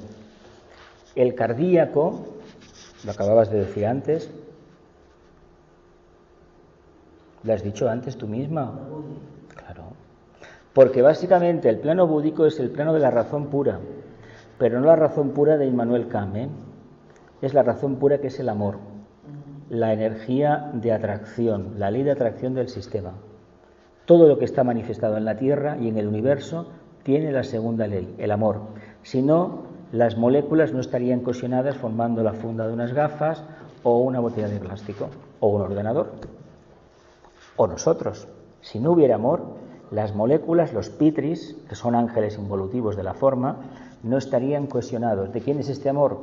Pues del ser que creó el universo. Somos un pensamiento del Creador. Somos un pensamiento del alma. ¿Qué sustancia? La madre del mundo es el aspecto materia. Es el Dios trascendente. En filosofía esotérica, en teosofía, hay dos conceptos: Dios inmanente y Dios trascendente.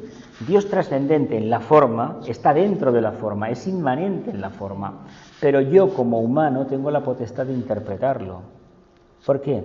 Porque tengo a Dios dentro de mí mismo. ¿Qué Dios conozco?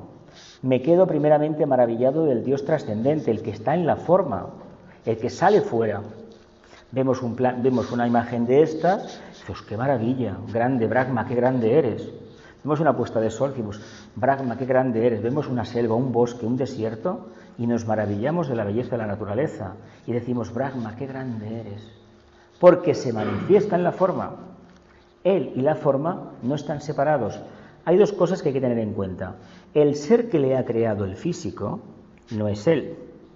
Es un logos involutivo, se le denomina el espíritu de la tierra o la madre del mundo. Se dice femenino, se pone en forma de Madonna, de mujer, porque es materia.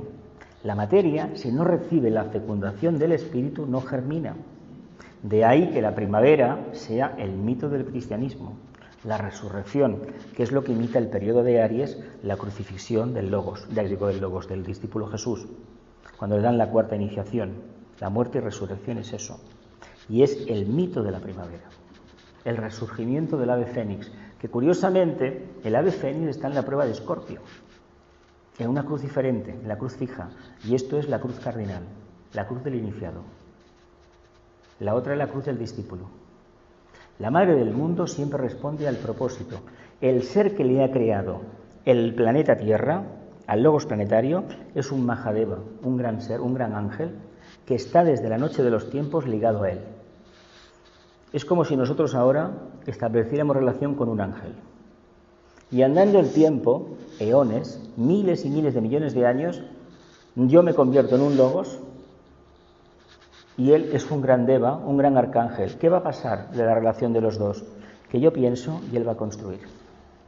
¿Y yo qué voy a hacer? Encarnar en la forma. Pero como el planeta no está suficientemente preparado, no es sagrado, el logos Brahma no puede encarnar en su forma. ¿A quién buscó? A uno de fuera. ¿Qué nos pasa a los humanos? ¿Somos capaces de manifestar realmente el potencial del alma o de la mónada tímidamente? El alma sí. El día que manifestemos el alma plenamente, ya que lo podamos hacer, podremos decir que somos realmente almas encarnadas. Hay dos formas de decirlo. El alma arquetípica en su propio plano o la personalidad, que es la forma externa. El planeta Tierra, la madre, esto la madre, y aquí arriba el arquetipo, el logos o el alma. En realidad no está aquí el alma, lo que está realmente es la mónada, la chispa, la tríada espiritual. Nosotros tampoco respondemos a la mónada, respondemos a sus vehículos. ¿Por qué? Porque para responder a la mónada, pensad que los maestros responden un poco más que nosotros, bastante más que nosotros a la mónada. El único que realmente ha conseguido con 8 iniciaciones manifestarse como una mónada pura es Buda. El otro está donde está.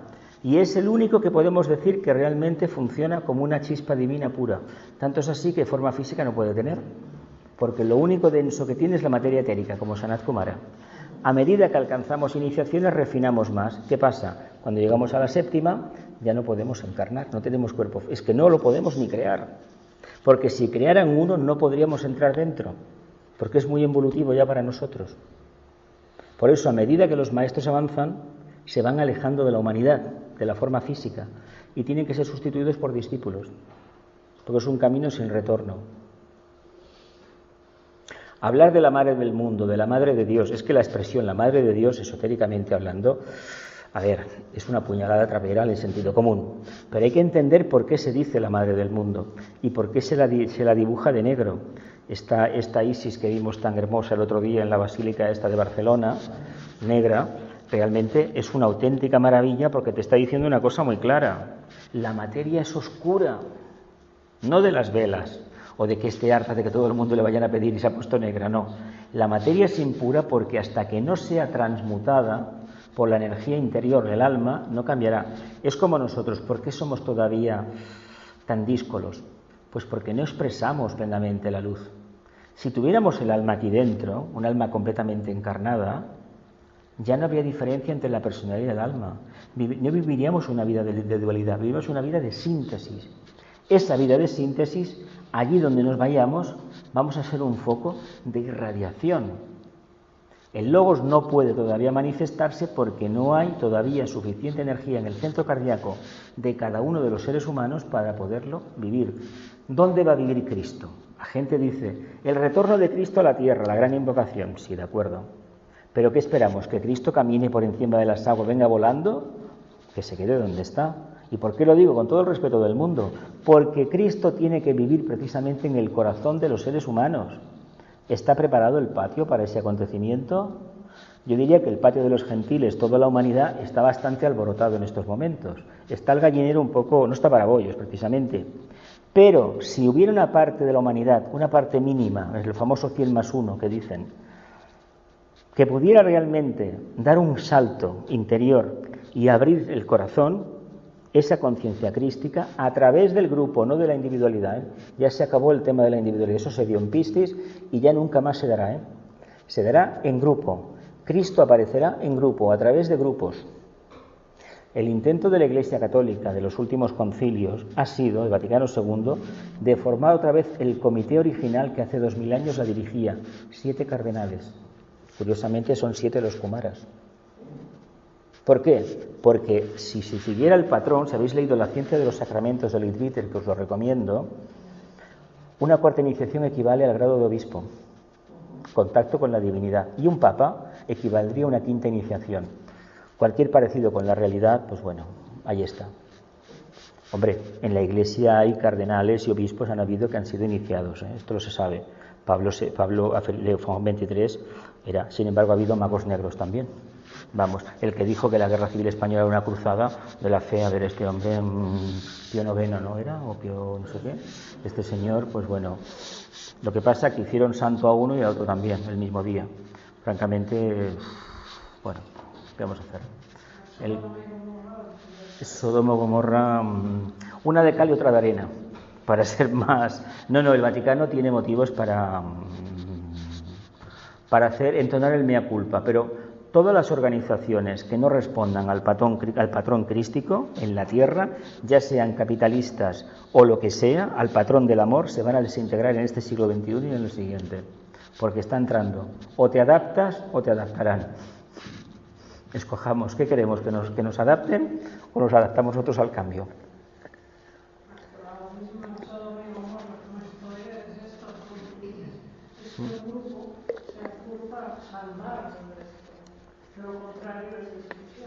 Es una perversión de las energías sagradas, claro. Hay una cosa que hemos de tener muy en cuenta, que es la libertad. La libertad desde el punto de vista esotérico implica aceptar al otro y sobre todo aún sabiendo los errores que está cometiendo. Pero ¿qué sucede? Cuando le queremos arreglar la vida a los demás porque tenemos miedo nosotros a las consecuencias o porque nos creemos superdotados, estamos infringiendo nuestro karma y el karma de los demás, porque una persona que le intentamos corregir la vida sin tener conciencia él de ese cambio, no la estamos llevando a una vida mejor, la estamos llevando a una vida peor, porque tenía que vivir una experiencia de confusión y se la hemos ahorrado. Tampoco quiere decir, mira niño, mete la mano en el fuego, quémate y ya verás cómo no te quemas más. No, pero hay que hacer cosas de este tipo práctico, predicando siempre a través del ejemplo y no de la pomposidad del lenguaje, porque hoy no vamos a ninguna parte. Los sermones no van a ninguna parte, las reflexiones siempre, a todos sitios. Si la persona no quiere cambiar, bueno, ¿quiere coger el camino de la droga? ¿Es tu búsqueda? Bueno, ya sabes dónde te lleva. ¿Quieres suicidarte? Se le puede decir una vez lo que va a pasar. Pero por mucho que le digamos que va a tener una encarnación posterior peor, te dirá, peor que esta, no me lo creo. Así que voy a intentarlo. ¿Qué creéis? ¿Que nosotros no nos hemos suicidado alguna vez? Personalmente creo que sí, alguna. ¿Y por qué lo digo? Pues porque he tenido momentos en esta encarnación que a lo mejor hubiera mandado todo a la porra. Y tuve uno en un hospital. Pero como no me dieron el botón para apretarlo, pues me tuve que conformar.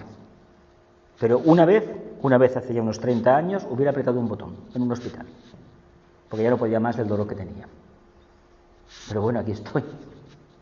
Pues imaginaos una persona que está desesperada, que no le sale nada bien. Es aquello que pones una fábrica de sombreros y ese año los niños nacen sin cabeza. Es decir, que todo va aparentemente en contra tuya.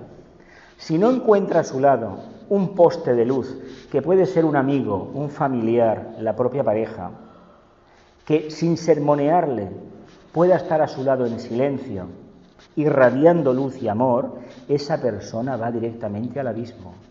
Nosotros no hemos de dar sermones a nadie, eso fue Piscis. Hemos de saber estar en los sitios manteniendo el alineamiento con la conciencia, manifestando siempre al alma luz, amor y voluntad al bien, pero expresado con mucho amor. ¿Qué quiere decir el amor? No quiere decir que sí a todo. Decirlo con buenas palabras, hacerlo no imponiendo nada, dejando siempre las cosas caer y que el otro vaya escuchando, no que diga sí, amén, amén. Cuando nos dicen que sí, que sí, que sí, seguro que va a ser no, no, no y no, porque hay una reacción natural. Todo lo que no sea un cambio de dentro hacia afuera no tiene validez. Los cambios de maquillaje, la verdad que no cambian la cara a nadie, aparentemente sí, en el momento te quitas el maquillaje que sale lo que había. No se puede tapar las cosas, tienen que salir a flote. Ahora, hemos de tener suficiente amor para comprenderlo. A mí me gusta esta sensación de normalmente mucha gente para el discurso, pero no está dando un mensaje a las personas, está dando un sermón, se está dando un baño de perfume. Claro, sí. No es el amor que esté manifestando, no, está manifestando su ego. Y eso es lo que dices tú, porque termina diciendo que es que, a ver, dar un sermón a la gente es muy fácil, más si sabemos cómo ha sido su vida, ¿no? Ya te lo decía yo, eso es lo peor que podemos decir, es una falta de amor increíble. Cuando una persona quiere iniciar una mala vida, depender de las drogas, esotéricamente, por ejemplo, o de todas las ludopatías, todas las adherencias del alcohol, etcétera, etcétera, sabemos que para el alma es una experiencia perdida. Sabemos que es una oportunidad perdida. Ahora bien, lo que no podemos hacer a un ser que ya está prácticamente desahuciado internamente, no le podemos echar más leña al fuego. Si podemos ser un bastión de luz en el cual pueda intentar comprender lo que le ha pasado, hemos de estar ahí.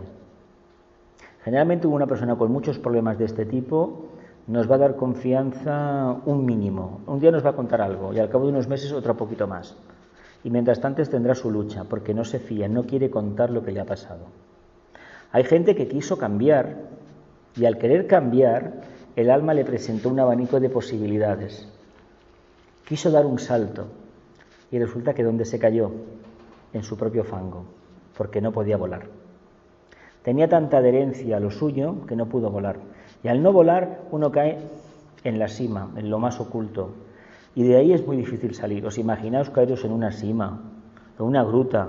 Si nadie os ayuda, ¿cómo vamos a salir? Lo peor es ver la luz que está ahí arriba, por eso se pone el ejemplo de la cueva, la cima, pero no tener herramientas, no ser un buen espeleólogo para poder salir de la misma. ¿Nos han enseñado acaso a salir de las crisis? No. ¿Nos han enseñado a comprender una depresión? Palabra proscrita. Y en el momento que empezamos a estar tristes, sin sentido aparente, teniendo trabajo, dinero, una familia que va bien, y tenemos un problema de este tipo, no os olvidéis que el alma nos está llamando a la puerta.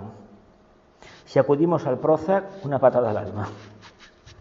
Si le damos la patada al alma, el Prozac nos va a llevar a la tumba. Porque por ahí vamos a acabar en un psiquiátrico, lo más probable, o siendo dependiente de estas pastillas o de cualquier tipo de farmacología. Y así, como almas, se acabó. ¿Por qué no somos más amorosos y permitimos que el resto de la población cuente sus problemas desde el punto de vista espiritual?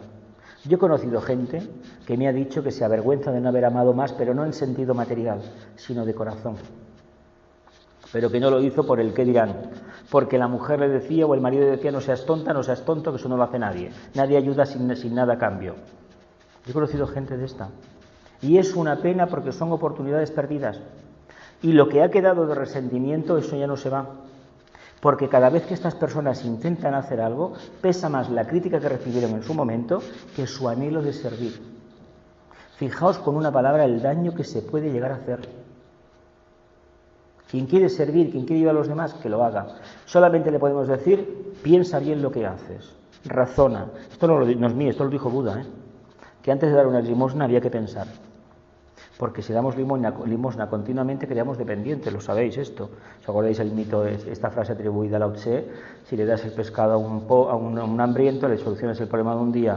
Si le solucionas la papeleta enseñándole un oficio, le arreglas el problema de su vida, porque él mismo es autosuficiente. Si pudiéramos dar esa palabra de apoyo para que la gente recuperara la confianza interna, cuánto mejor nos iría a todos.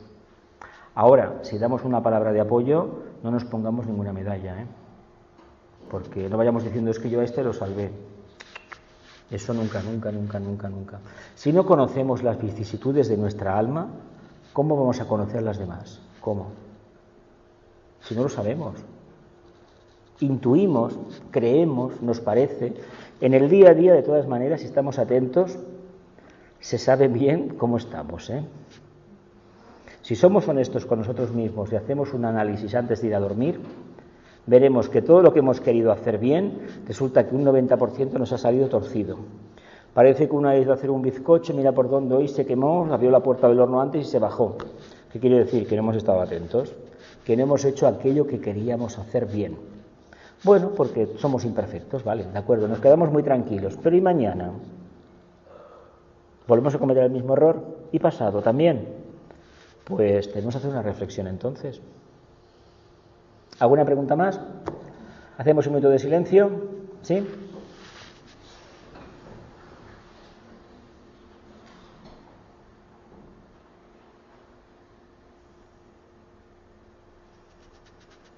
Que la luz, el amor y el poder restablezcan el plan en la tierra.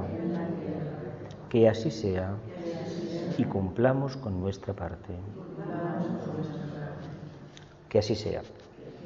Muchas gracias por vuestra asistencia y nos volveremos a ver el día 6 de mayo, viernes, con la primera entrega del Reino Angélico. A vosaltres. Muchas gracias. A vosotros.